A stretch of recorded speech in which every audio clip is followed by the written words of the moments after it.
we're gonna try and do a massage routine with not just your dog. You can do it with your cat, your bunny, your rat, your ferret.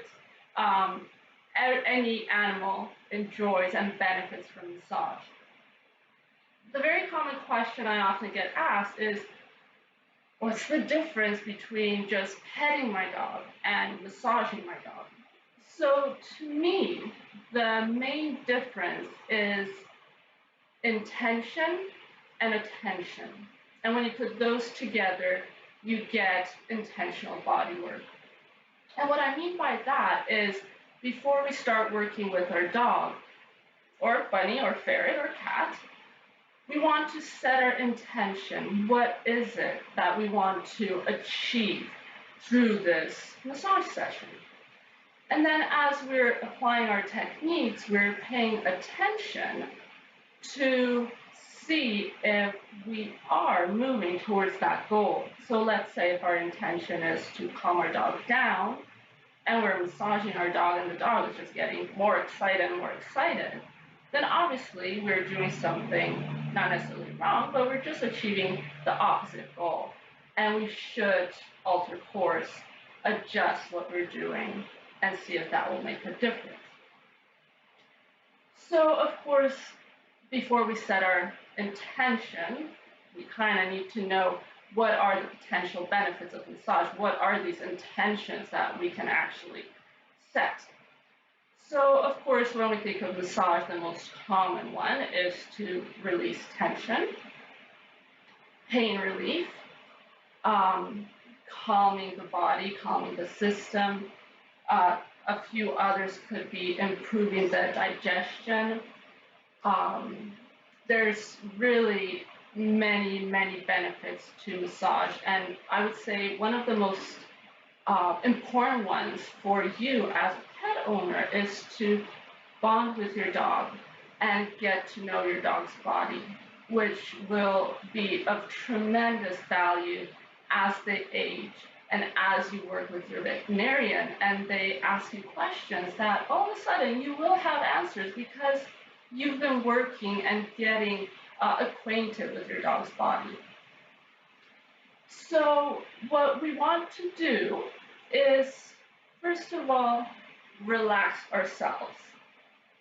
So we want to take a couple deep breaths. Inhale and exhale. We want to be nice, grounded, and relaxed for our dog, for our pet, so that they can truly benefit from this. And once we had a second to relax, you can put your hand on your pet and just gently stroke them, basically letting them know that you're about to start working with them. You're asking their permission. So I firmly believe that when you're working with your pet and the pet just walks away, they might not be in the mood, they might not be in the mind frame to have a massage session. So rather than forcing them, acknowledge that and try again later. So I'm just spending a minute to ask permission, connect with Rocco, see how he's feeling, and he's relaxed, he's kind of enjoying it. There's also some food to motivate his cooperation here. And I'll start with palpation. And palpation is just a fancy word to indicate I'm going to feel my dog's body and see how the body is responding. So you want to have relaxed hands. We don't want our touch to be rigid.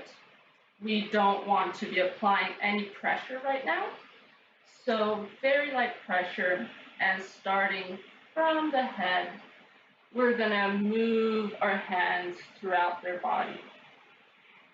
And what we're looking for here is any indication of tension, twitching, heat, pain, any reaction from our dog. So maybe the dog is moving away, maybe they're trying to sniff our hand or yawning, getting anxious. So to me, that would indicate that the area might be a bit painful. So you want to be very meticulous and slow. And as you do this once a week, you'll start noticing patterns and you'll start noticing that, oh, okay, this is an area where my dog's body tends to be very tight, or this is an area that is often cold or hot, or maybe you're going to start finding lumps and bumps, which you want to take note of them. You want to use a lump tracker and just jot those findings down because they're really invaluable for your veterinary team. Now, you might actually know of areas of tension and restriction or prior injury, so you might be actually familiar with areas that your dog will need a little bit more attention. And those are great areas to start working on and start with your massage. Now, some areas that are very, very commonly affected, and not just in older dogs, but also in younger dogs who might be very active or maybe had some injuries, are of course the shoulder joint, the elbow, the wrist, the mid-back tends to be very, very tight, the lower back, and of course hips and knees. So these are areas that will very, very commonly feel tight or hot, or you might notice they're stiff. So once we had a chance to have a gentle touch and assess how our dog is feeling, we can start to warm up the tissue. So whenever we're working with our pet, we don't want to go straight into massage. We want to warm up the area that we're going to be working with. So you can pick an area. For Rocco, his mid-back tends to be quite tight. So I'll spend a couple of minutes just holding my hand here. And I'm not doing anything. I'm just using the heat from my hand to warm up the tissue. And you want to spend at least 3 minutes just holding your hand here. And as you can see, it's very relaxing for the animal. Rocco's just melting into his bed. And what this does, it brings the dog's awareness to the areas. It's kind of like when you have tight shoulders and someone puts their hand on your shoulders and you go, because you didn't even realize that you were having tightness there. And bringing your attention into the area allows you to release some of that tension you're carrying. So this is what we're doing here. And in addition, the heat and the pressure, very gentle pressure from our hand, is going to bring fresh blood flow. It's going to bring oxygenated blood, and it's going to take some of the toxic buildup, some of the waste byproduct away from the area. So now that you've spent a little bit of time just holding your hand here, we can now move to doing gentle circular motion. So we're going to either use the tip of our fingers, our palms, or our whole hand to do gentle circular movements. And you might notice, just like Rocco here, that your animal might go, oh, what's going on? Especially if they hold quite a bit of tension in the area. And whenever you're working on the back, you want to stay off the spine. So we're not working on the bony protrusions, we're working on the side. And this goes to any bony area you're working on. If you're working on the hip, if you're working on the shoulder joint or elbow, you don't want to be pressing on the bone. You want to be working on the soft, meaty part. So we're going to continue with our circular circular movement, and this continues to release the fascia, which is the connective tissue that is binding the muscles, the organs. We're going to be releasing the muscular tension, and again, warming up the area. And throughout this, we're paying attention to our animal to make sure that they're still comfortable, that we're not using too much pressure, and monitoring for any signs of discomfort. You might notice that some dogs get overstimulated. The internal sensations of the release is actually, it needs to go somewhere. It's an energy that's being released, and they need to somehow dissipate that. So they might get up, walk away, they might start scratching or sniffing or licking your hand. I wouldn't discourage that. Allow them to process in any way they need to.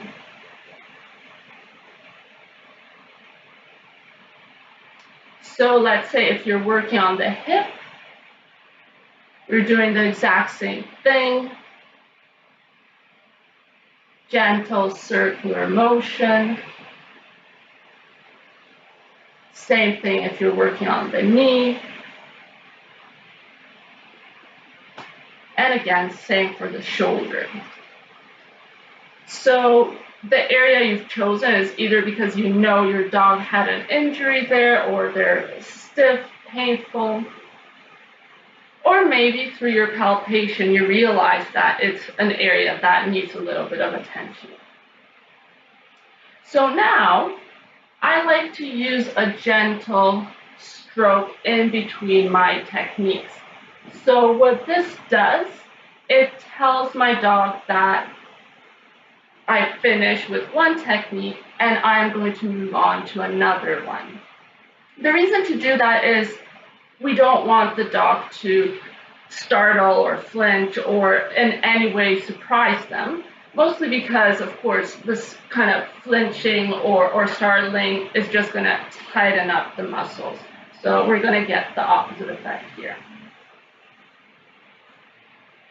And now I'm going to continue with a really relaxed hand, but I'm going to form like a little cup. So it's going to be slightly cupped. And I'm going to do very, very gentle compressions. Now, when I say gentle, you can try it on your eyeball. And if it's comfortable to do it on your eye, it's probably comfortable for your dog. You don't want to do more than eyeball pressure. And it's almost like you're doing a pumping motion. We're creating a pump here. You can imagine that at the base of your palm, there's a magnet. And when you're lifting your hand, you're lifting the tissue with you. And what we're doing is we're expanding, releasing, opening space. Now with your other hand, you can just rest it on your dog just to close the circuit.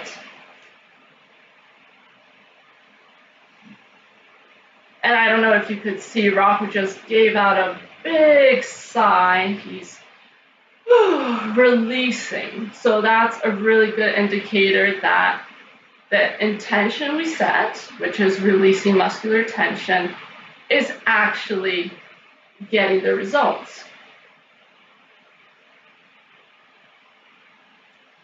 So you can do the same thing over the shoulder joint, being very, very mindful that we're not pressing hard. We're just creating a pumping motion. And we want to keep it nice and rhythmic because it's quite relaxing for the dog. So you want to fall into a nice rhythm. And you can use your breath to help you with setting the rhythm. Same thing, you can do it for the elbow. If your dog is okay with getting their paws touched, you can also do it on their paws. It's a fantastic way to release some of the tension in their feet, because the paws actually consist of many, many tiny little bones that like to get jammed and restricted. So these gentle compressions help to release that.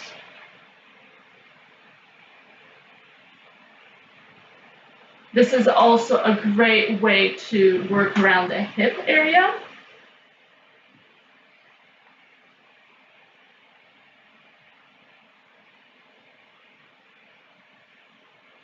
Now, the only area that I would not use this technique is anywhere on the spine. So you do not want to be compressing anywhere on the spine.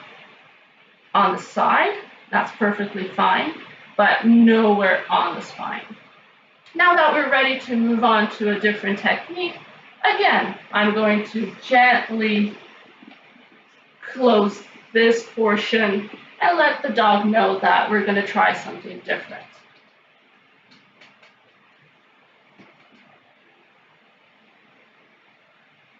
With this technique, it's going to be a little rake and beak. So we're going to rake the tissue and then we're going to form a little beak with the tips of our fingers. And it's going to look something like this. We're going to rake and come back with the little beak. Now I know it's a little bit hard to see on a fluffy dog like him, but we're raking down and doing a little beak. Down. So here we're continuing with releasing the connective tissue.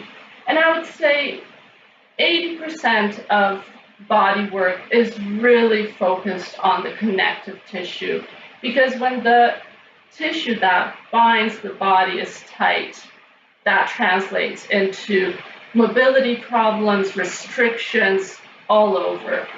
So focusing on this is quite important.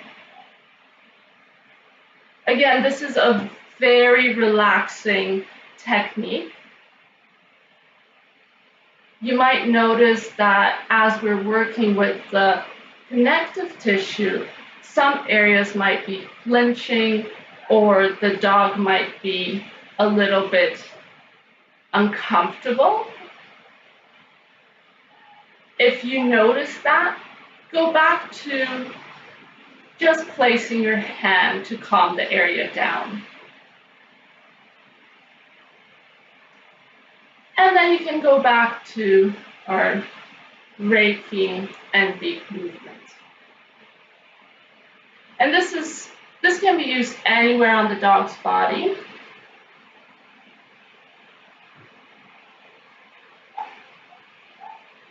And with my other hand, I'm just closing the circuit. I'm just touching him on his back.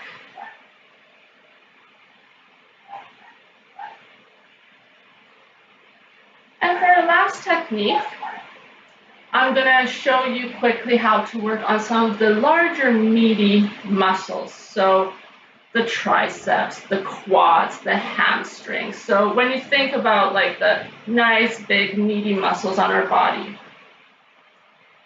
And we want to work on those with young animals to help them bring fresh blood, oxygenated blood to prepare him for activity, or maybe after activity to help the muscles recover, take some of the waste byproduct out, help them flush it out. And with older animals who might be experiencing some muscle atrophy, it's a great way to stimulate the tissue, to stimulate the nerve endings, and to manually give them a little bit of a substitute for movement. So it will also encourage the flow of the lymph, which will boost the immune system. So many benefits for working with those bulky muscles. So For that, I think you'll be best able to see me working on his paws.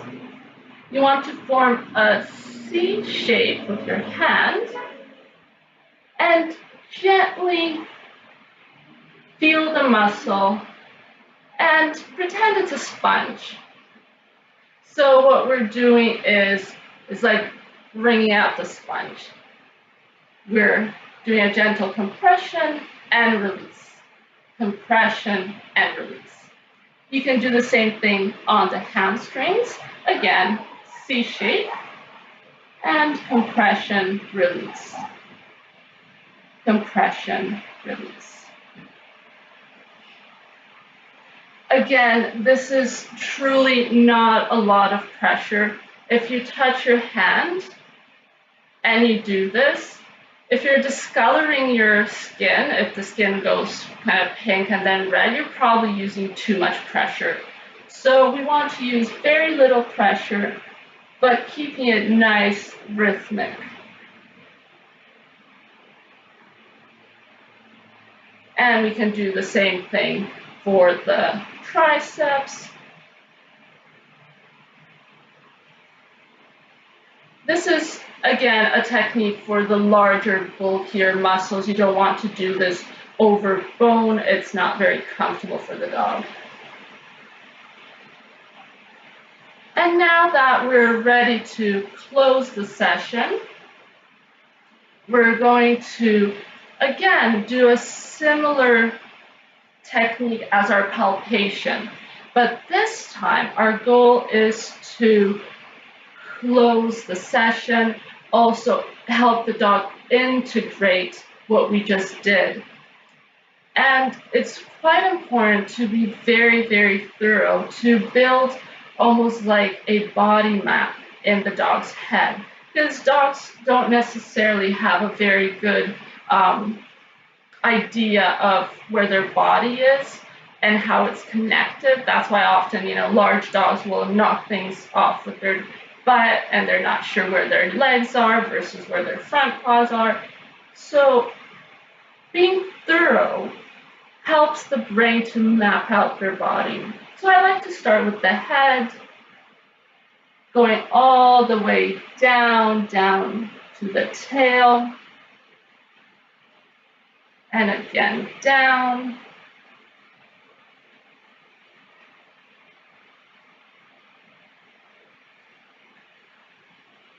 And I do this for both sides if it's possible.